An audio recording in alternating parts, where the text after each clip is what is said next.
साथियों, अभी हम हैं घटना स्थल पर और ये उनका पूरा घर है और प्रिया के पिताजी इस समय हमारे साथ हैं और उनसे पूरी घटना की सच्चाई जानने की कोशिश करते हैं।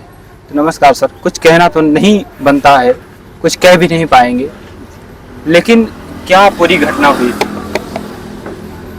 सबसे पहले 15 अगस्त को पहले 2-3 दिन पहले मेरी बेटी को बहुत मारा प्रिंसिपल राज कपूर, और उसके बाद किसी तरह से दवा ववा करवाया और समझा बुझा के ठीक हो गई, दवा पढ़ने जाने लगी। फिर इधर आके शनिवार को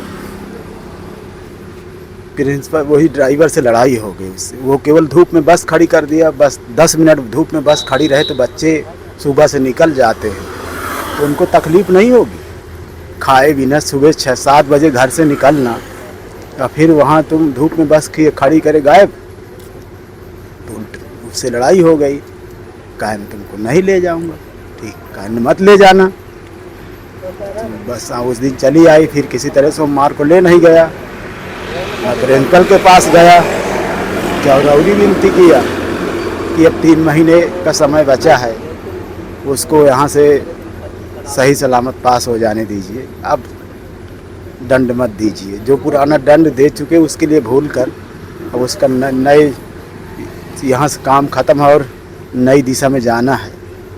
लेकिन कोई बात माना नहीं। ये 23 तारीख की बात है जो मैं गया था स्कूल, 23 सितंबर को, और इसके बाद 25 को ये सारी घटना हो गई। और फिर ये एम्बुलेंस भी नहीं करता, नज़दीक अस्पताल है, वहाँ से अगर एम्बुलेंस करके ले जाता तो कुछ हद तक वो बयान दे सकती थी। 3 घंटे की सफ़र इलाहाबाद का है, आधे घंटे का सफ़र यहाँ नहीं चुना। यहाँ भी कोई अस्पताल है पास में? विद्यालय? बिल्कुल, विद्यालय के बगल में सरकारी अस्पताल हरदो है, वहाँ 3-4 एम्बुलेंस खड़ी रहती है। एम्बुलेंस मिलती है, उसको ऑक्सीजन और सब चीज़ सारी व्यवस्था से उसको भेजा जाता है। वो या फतेह पहले वो यहाँ से फतेह रिफ़र करते सदर से जहाँ भी वो रिफ़र करते वहाँ इलाज कराया जाता। तो यहाँ पर इलाज नहीं कराया गया और कोई निजी साधन से अपनी 3 फुटी गाड़ी में भर लिए जैसे भेड़ बकरी की तरह, बस सही समय से इलाज भी नहीं करा पाए। कुछ नहीं इलाज सही से। तो जब यहाँ से साथियों कोई भी छात्रा बहन होती है तो अपने घर में आती है तो पिता से कहती है कि पापा मुझको बचा लो, मेरे साथ ड्राइवर ऐसा करता है। पिता का भी ये कर्तव्य होता है कि पिता जाते हैं, अभिभावक जाते हैं स्कूल में, उसकी शिकायत प्रधानाचार्य से करते हैं कि आपका ड्राइवर छात्राओं के साथ गलत व्यवहार करता है। लेकिन प्रिंसिपल ने एक भी नहीं सुनी और इन्हें उल्टा गाली गलौज कर लौटा दिया गया। जब इनको लौटा दिया जाता है तो ये आते ही ये भी व्यथित हो जाते हैं। इनको भी कुछ सूझ नहीं पड़ता है क्योंकि बच्ची के 3-4 महीने बाद एग्जाम होने हैं। ये भी घर वाले भी कहते हैं कि तुम मत जाओ स्कूल, घर में रह जाओ। लेकिन वो भी बहन भी सोचती है कि मैं भी अपने पंखों को उड़ान दूं, मैं भी एक ऐसी चिड़िया बनूं जो खुले आसमान में विचरण कर सकूं, मैं भी अपना नाम रोशन करूं, जिले का नाम रोशन करूं, समाज का नाम रोशन करूं। इसी कारण से वह विद्यालय प्रतिदिन जाती है। प्रतिदिन विद्यालय जाने के बाद जब वह प्रतिदिन विद्यालय जाती है तब भी वह प्रिंसिपल से इस पूरी घटना को बताती है और घटना को बताने के बाद उसकी विद्यालय पर भी नहीं सुनी जाती है। विद्यालय प्रिंसिपल भी उसको भगा देते हैं। वह पुनः कॉलेज की कक्षा में जाकर बैठ जाती है, अध्यापक पढ़ाते रहते हैं। लेकिन जब उसकी बात को नहीं सुनी जाती है तो वह आत्मग्लानि से पीड़ित हो जाती है और उसके मन में ऐसी व्यथा हो जाती है जिससे वह परेशान हो जाती है और वह अंततः एक ऐसा फैसला करती है जो शायद ही किसी को नहीं करना चाहिए। और वह ऐसा फैसला करती है कि छत से कूद जाती है और अपनी जान देने का फैसला करती है, क्योंकि उसे ऐसा लगता है कि अब उसके साथ कोई न्याय नहीं हो सकता है। जब उसको न्याय नहीं मिलता है तो वह ऐसा फैसला करती है और अब तो वह इस दुनिया में नहीं है और वापस भी नहीं आ सकती है। पर हमारा सवाल यह है कि आखिर अभी तक प्रशासन क्या कर रहा है। प्रशासन से जब मीडिया रिपोर्ट ने बात की तो उन्होंने कहा कि हम ड्राइवर की गिरफ्तारी कर चुके हैं और सुसंगत धाराओं में केस भी दर्ज कर चुके हैं, लेकिन घर वालों और परिवार वालों का यह कहना है कि अभी मुख्य दोषी तो प्रधानाचार्य है, जिन्होंने इस घटना को संज्ञान में नहीं लिया, क्योंकि वह उसके फैमिली मेंबर में आता था और उसकी भी मिली भगत से यह सारा काम होता था। यह जीवन इतना आसान नहीं है और जीवन के साथ कुछ हो उसको सहन कर पाना किसी के बस की बात नहीं, इसीलिए उसने ऐसा कदम उठाया, तो उसकी भी गिरफ्तारी होनी चाहिए।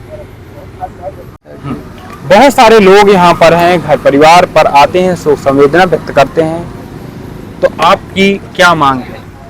मांग यही है कि उचित दंड उन्हें दिया जाए और कठोर दंड जितना हो सके उतना। ऐसा उन्होंने घिनौनी हरकतें की हैं जो, तो सरकार से यही दरख्वास्त है।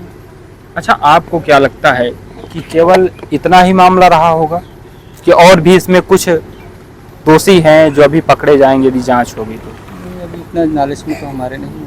अच्छा, उनका गाँव के नहीं। तो आप लोग यहीं से हैं सब लोग? तो अभी हम परिवार पर हैं और लोगों से बात करेंगे जो आस पड़ोस में, पास पड़ोस में रहते हैं। तो क्या नाम है दादाजी आपका? हमारा सुरेश कुमार मौर्य। सुरेश कुमार।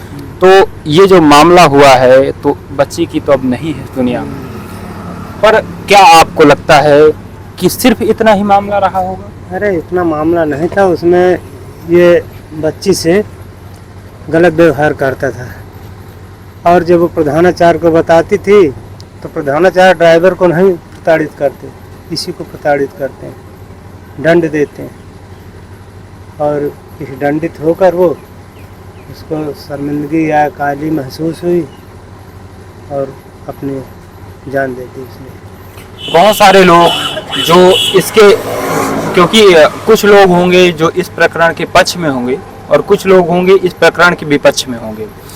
इस प्रकरण की बढ़िया से जांच हो और उसको लेकिन दंडित किया जो ऐसे लोग हैं, कुछ लोग ये कहते हैं कि जो बालिका थी वो जब बस से जाती थी तो वही लड़ाई झगड़ा करती थी। इस विषय पर आप क्या कहना चाहते हैं? अरे बालिका लड़ाई नहीं करती थी, हमारा मतलब ये है कि तू समय से धूप में गाड़ी मत खड़ी कर।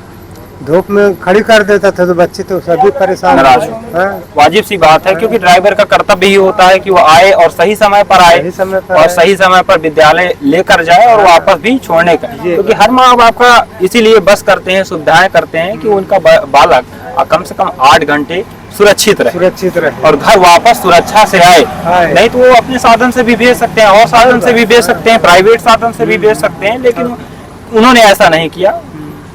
अभिभावक ने पूरी सुविधाएं दी कि उनकी जो छात्रा थी, बेटी थी, बहन थी, वो घर सुरक्षित आए। हाँ। लेकिन वो घिनौना कृत्य किया गया। हाँ, घिनौना कृत्य किया गया बालिका के साथ, उसको न्याय मिले और उसको प्रिंसिपल को, चालक को कठोर से कठोर सजा दी जाए।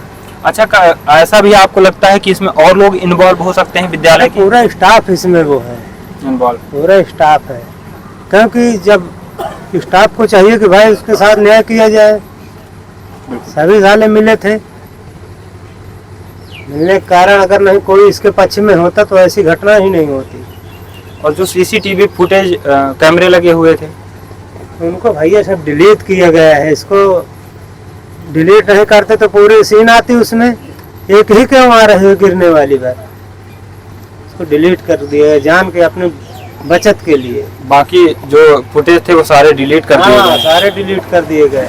सिर्फ एक ही फुटेज है जो इस समय आपने देखा भी होगा, वायरल भी हो रहा है कि सिर्फ नीचे गिरने का है, वही भरा। अच्छा, जैसे कि हम वीडियो में देखते हैं तो भाई और भी विद्यालय में छात्र पढ़ते हैं। हाँ, तो और तो कोई फील्ड में नहीं दिखाई देता है। वहाँ छात्रों को बहुत कड़ा वो किया गया है कि कोई बच्चा बाहर किसी प्रकार की बात नहीं करेगा। बात अपने अभिभावक से, माता पिता से बताने में बच्चे डर रहे हैं। उनको इतना टार्चर किया गया है कि अगर कोई बाहर मुँह खोलेगा तो जो हाल इस लड़की का हुआ है वही हाल करेंगे हम। अच्छा, प्रिंसिपल बहुत सख्त है। क्योंकि जब वो फुटेज हमने भी देखा तो हमने देखा साथियों कि उस फुटेज में फील्ड में भी कोई लड़के नहीं दिखाई दे रहे हैं। ना, भाई स्कूल होता है, विद्यालय होता है, हाँ। तो वहाँ एक दो लड़के कुछ ना कुछ टहलते रहते हैं, लेकिन पूरी फील्ड खाली है। खाली है और सिर्फ एक फुटेज सामने आता है कि वो सिर्फ गिरते हुए दिखाई देती है। बस। तो क्या आपको लगता है, ऐसा लगता है कि जैसे बाकी फुटेज तो नहीं दिखाए गए, तो क्या छत से वो जाकर ऐसा भी हो सकता है कि शायद किसी ने उसको धक्का वगैरह दे दिया हो? ऐसा तो खेदा गया है, भगाया गया, भी दिया हो सकता है, पर दिखाया नहीं, नहीं दिखाया गया, दिखाया नहीं है अपनी बचत के मारे। नहीं, कोई इतना साधारण जान नहीं देता है। जान इतनी आसान नहीं है, देना भी इतना आसान नहीं है। उस बच्ची को जानबूझकर मारा गया।